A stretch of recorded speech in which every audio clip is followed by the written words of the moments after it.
Oke, Assalamualaikum warahmatullahi wabarakatuh. Kami dari kelompok 1 mata kuliah Seminar Gizi akan mempresentasikan tentang dampak COVID-19 terhadap ketahanan pangan. Anggota kelompok kami yaitu ada Agista, Dinda, saya sendiri Adinda, Andriana, dan Elsa Egita.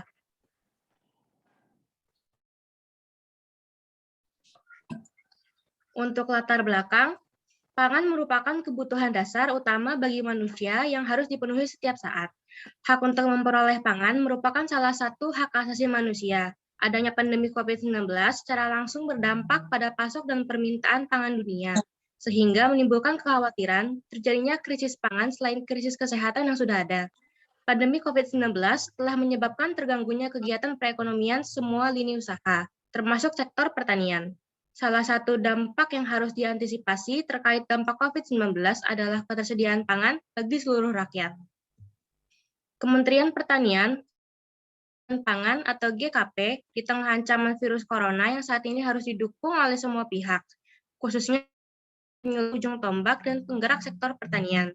Sebagai langkah nyata, Kementerian Pertanian melalui Badan Penyuluhan dan Pengembangan SDM Pertanian telah merumuskan metode 4 cara bertindak.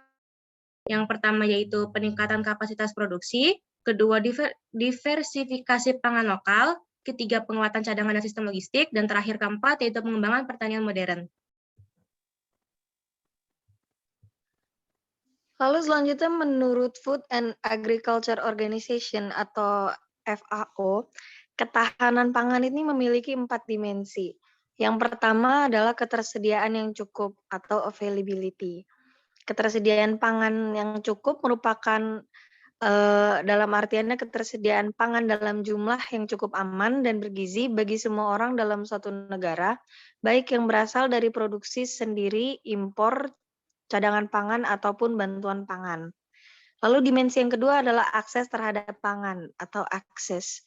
Hal ini merupakan suatu kemampuan rumah tangga dan individu untuk memperoleh atau mendapatkan pangan yang cukup untuk memenuhi kebutuhan gizinya.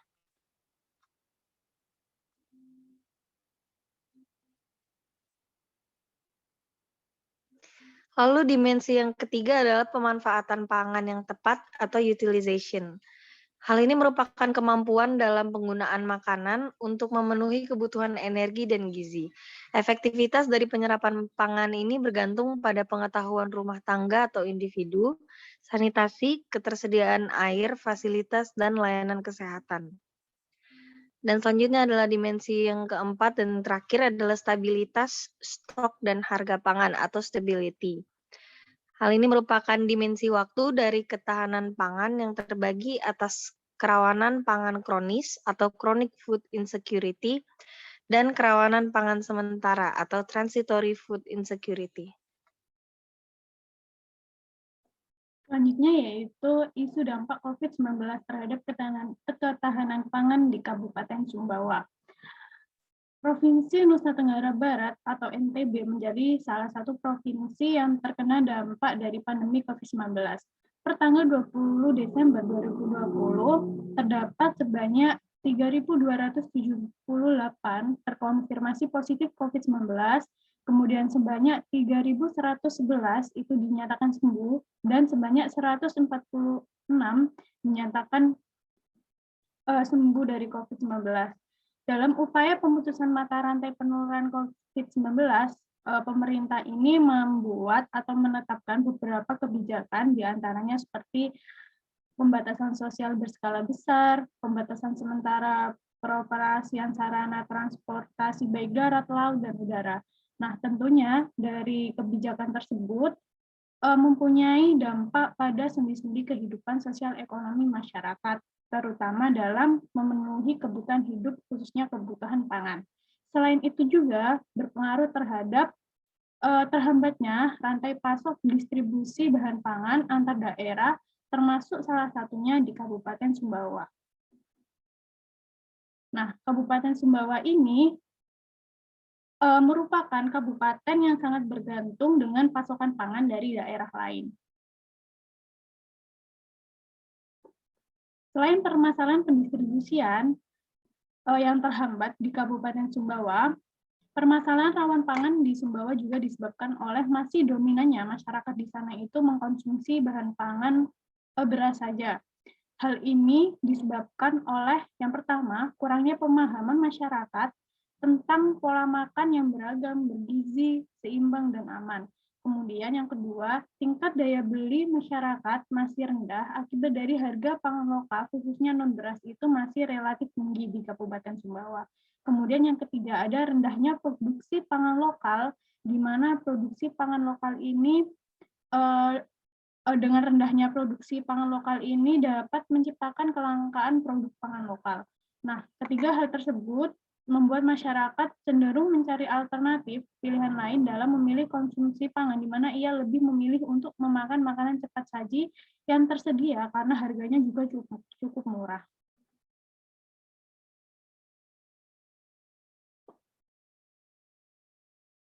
Di tengah pandemi COVID-19 seperti sekarang ini, dari 157 desa yang ada di Kabupaten Sumbawa, terdapat 25 desa itu berada pada prioritas 1 kerawanan pangan dengan rasio 0,03447, kemudian terdapat 25 desa dengan rasio 0,0449 pada prioritas 2, dan terdapat 33 desa berada pada prioritas 3 dengan rasio 0,597. Nah, data ini mempresentasikan bahwa sampai dengan saat ini masih terdapat 25 desa di Kabupaten Sumbawa itu berada di prioritas 1, yang menunjukkan masih sangat timpang antara rasio jumlah rumah tangga dengan jumlah sarana prasarana penyedia pangan seperti pasar, minimarket, toko, warung, restoran, dan lain sebagainya.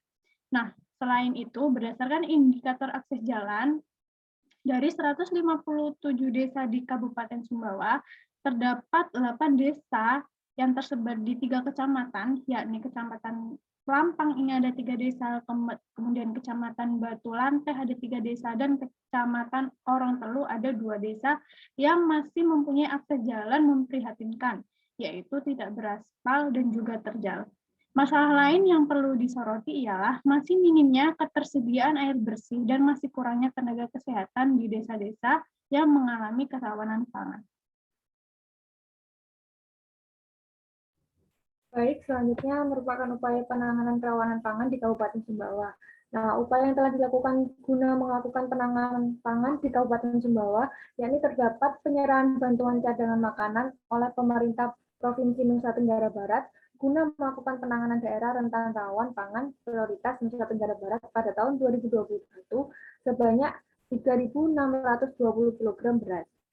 Selain itu, Dinas Sosial bekerja sama dengan Bulog Sumbawa dalam memberikan bantuan sosial beras yang digulirkan oleh Kementerian Sosial Republik Indonesia melalui Perum Bulog dalam masa PPKM ke pemerintah desa dan kelurahan, yang selanjutnya diserahkan kepada penerima manfaat. Kemudian bantuan sosial beras tersebut sebesar 10 kg per keluarga penerima manfaat diberikan kepada keluarga penerima program Keluarga Harapan dan bantuan sosial tunai untuk Kabupaten Sumbawa. Bantuan beras PPKM diberikan kepada 48.003 penerima keluarga penerima manfaat yang terdiri dari keluarga penerima manfaat dan program Keluarga Harapan sebanyak 19.975 dan KPM BSD sebanyak 28.028. Kemudian, selain terdapat bantuan pangan non-tunai yang merupakan bantuan pangan dari pemerintah yang diberikan kepada KPM setiap bulannya melalui mekanisme akun elektronik yang digunakan hanya untuk membeli pangan di e-warung, UB, PKH, atau pedagang bahan pangan yang bekerja sama dengan Bank Himbara atau agen BRI. Nah, hal tersebut bertujuan untuk mengurangi beban pengeluaran serta memberikan nutrisi yang lebih seimbang kepada KPM secara tepat sasaran dan tepat waktu. Bantuan yang diberikan yakni sebesar 110.000 per KPM per bulannya. Kemudian, selain bantuan sosial yang diberikan, Dinas Ketahanan Pangan Kabupaten Sumbawa membuat terobosan melalui program pekarangan pangan lestari yang telah menjangkau 40 wilayah desa yang ada di Kabupaten Sumbawa. Nah, program ini dilaksanakan sebagai bentuk upaya untuk mencetak generasi yang produktif dimulai dari desa hingga kota. Dan Dinas Pangan Kabupaten Sumbawa mendistribusikan cadangan pangan yang dianggarkan melalui APBD 2020. Nah, kemudian untuk rekomendasi penanganan kerawanan pangan di Kabupaten Sumbawa, yakni berdasarkan permasalahan pangan yang terjadi di Kabupaten Sumbawa, diperlukan kebijakan publik untuk intervensi strategis sebagai solusi atas semua permasalahan tersebut yang harus diprioritaskan oleh Dinas Pangan. Terdapat 3 program yang menjadi rujukan sebagai intervensi sistemik, yakni yang pertama, program dengan meningkatkan promosi dan sosialisasi produk pangan unggulan non-beras dan dengan metode sosialisasi dan promosi di tengah pandemi COVID-19. Dapat dilakukan melalui media cetak, elektronik, atau media sosial. Selain itu, dapat dilakukan dengan mengintensifkan kegiatan pengembangan pangan pokok lokal atau P3L sebagai upaya sosialisasi konsumsi pangan non-beras. Selanjutnya yang kedua, mendorong timbulnya industri dan inovasi pengembangan produk pangan lokal dalam rangka penanganan terhadap masalah pola pangan harapan yang sampai saat ini masih berada di bawah provinsi. Yang ketiga, dalam rangka penanganan terhadap kerawanan pangan di Kabupaten Sumbawa, pemerintah dalam hal Dinas Pangan harus memastikan fasilitas, infrastruktur, dan bantuan di semua pangan, mulai dari produksi hingga konsumsi, berjalan sebagaimana mestinya sebagai langkah antisipasi terhadap dampak COVID-19 terhadap ketersediaan dan stabilitas harga pangan di Kabupaten Sumbawa.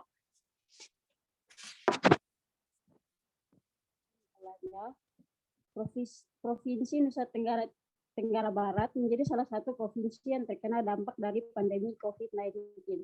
Berdasarkan permasalahan pangan yang terjadi di Kabupaten Sumbawa, diperlukan kebijakan publik untuk intervensi strategis sebagai solusi atas semua permasalahan tersebut yang harus diprioritaskan oleh Dinas Pangan. Dalam rangka penanganan permasalahan tersebut, terdapat 3 program yang dijalankan, yaitu yang pertama, program dengan peningkatan promosi dan sosialisasi produk pangan unggulan non-beras. Kemudian yang kedua, program dapat diimplementasikan adalah mendorongkan tumbuhnya industri dan inovasi pengembangan produk pangan lokal. Dan yang ketiga, dalam rangka penanganan terhadap kerawanan pangan di Kabupaten Sumbawa, pemerintah dalam hal Dinas Pangan harus memastikan fasilitas, infrastruktur, dan bantuan di semua lini pangan, mulai dari produksi hingga konsumsi berjalan sebagaimana mestinya sebagai langkah antisipasi terhadap dampak dari COVID-19. Ketersediaan dan stabilitas harga pangan di Kabupaten Sumbawa. Kemudian daftar pustakanya. Ya, sekian presentasi dari kelompok kami. Kurang lebihnya mohon maaf. Wassalamualaikum warahmatullahi wabarakatuh.